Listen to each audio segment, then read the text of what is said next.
Après les attaques du 10 au 11 juillet 2021 dirigées contre l'opposition de la 12e brigade d'intervention rapide par la coalition Makanaki, Ngumino, Android, soutenus par leurs alliés burundais, Red Tabala et FNL, faisant des victimes et de blessés dans le rang de forces loyalistes, les commandants de la 3e zone de défense, le lieutenant-général Yav Irung Filmon, vient d'effectuer une visite de réconfort à Minembwe, état-major de la 12e brigade. Reçu par les commandants sectaires opérationnels Sokolade Sud-Sud Kivu et le commandant 12e brigade, après les honneurs militaires, une visite guidée des lieux où l'ennemi a attaqué a eu lieu au nord-ouest de la position. Le commandant secteur opérationnel a expliqué au commandant 3e zone de défense les manœuvres de l'ennemi et la prouesse des éléments de la 12e brigade pendant ces opérations. Il sied de souligner que peu avant les attaques, tous les policiers des Minembwe mono-ethniques ont déserté leur position pour rejoindre les forces négatives en emportant armes de guerre et matériel et autres matériels de la police nationale congolaise. Je m'appelle Thierry Kalenga Luango Mwenda. Je suis commandant territorial au plateau. Qu'est-ce qui s'est passé ici avec mais je suis pratiquement resté tel que vous me voyez avec un seul policier. Les restes ont voulu partir protéger leurs frères, j'ose croire.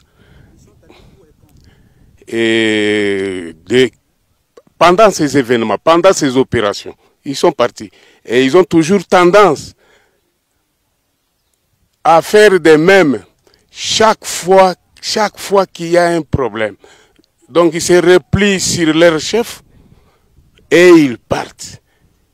Au risque même, il y a des chefs locaux. Les chefs locaux, il y a entre guillemets le bourgmestre, il y a l'ANER. L'ANER, c'est ça l'ANER. C'est ça les autorités que je suis entré. Et pourtant, ils devraient m'appuyer. Je suis resté avec celle et je suis en refuge maintenant à la base de la 12e brigade RR. Mono-ethnique, correct. Qu'est-ce que vous pouvez proposer aux autorités par rapport à cette situation? Non, ils peuvent. Moi, je n'ai pas pensé en lieu et place des autorités. Ils sont bien outillés. Ce sont eux de proposer. S'il faut me demander, moi, il faudrait que ces policiers aillent d'abord en formation.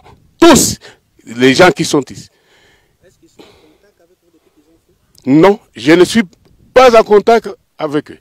Quels sont les matériels qu'ils ont apportés avec vous? Oh, ils ont apporté des armes, armes de guerre, les AK, et à peu près 15. Officiellement, à peu près 15. Mais officieusement, non, ils ont des armes qu'ils cachent, certainement. Ils n'ont pas apporté de matériel propre à la police? Ah oui, certainement. Nous avions des matériels tels que les pump action. Je pense que c'est parti avec eux. Les bombes, hein, les lacrymogènes. Donc, ils sont partis avec. Aussi, une séance de travail était organisée à la MONUSCO Minembwe avec la cellule opérationnelle du secteur, la délégation de la 3e zone de défense et les forces de la MONUSCO. Il faut noter qu'à l'occasion, le commandant de la 3e zone de défense a eu l'honneur de signer dans le livre d'or de la MONUSCO Minembwe en y posant préalablement un paragraphe d'écriture. Depuis la cité de Minembwe en mission, capitaine Nestor Mavudisa, coordonnateur SIFA, 3e zone de défense.